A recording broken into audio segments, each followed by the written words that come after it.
حضرت سیدنا انس بن مالک رضی اللہ تعالی عنہ فرماتے ہیں کہ رسول اللہ صلی اللہ علیہ وآلہ وسلم نے فرمایا الاحسان، احسان کیا ہے؟ احسان کیا ہے؟ احسان کسے کہتے ہیں؟ نبی پاک علیہ السلام نے ارشاد فرمایا ان تعمل للہ، وہ یہ ہے کہ تم اللہ کے لیے کام کرے،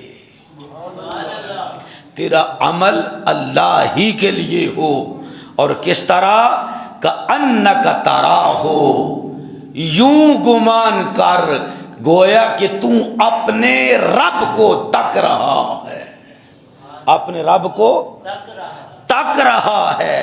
فَإِن لَّمْ تَكُن تَرَاهُ، اگر تجھ میں یہ وصف نہیں آتا کہ تم رب کو تک رہا ہے، فَإِنَّهُ يَرَاكَ، تو یہ جان یقین رکھ کہ تیرا رب تجھے تک رہا ہے، تیرا رب تجھے تک رہا ہے۔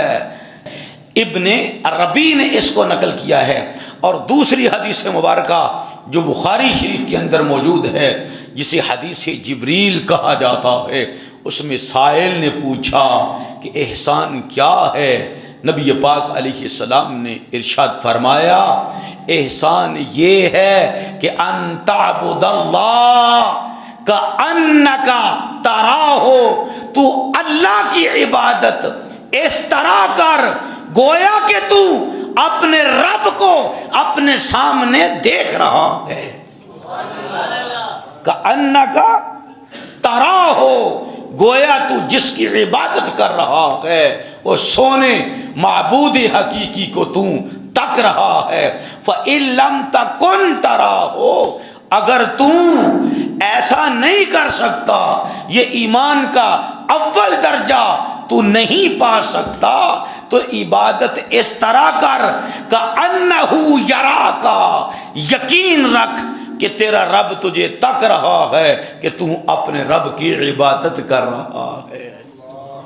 لہذا عبادت کرنی ہے اللہ کی، اور ضرور کرنی ہے، شرک سے پاک عبادت کرنی ہے، اور دنیا کی محبت سے پاک ہو کر دل کو دنیا کے بتوں سے پاک کر کے پھر وحدہ لا شریک کی عبادت کرنی ہے۔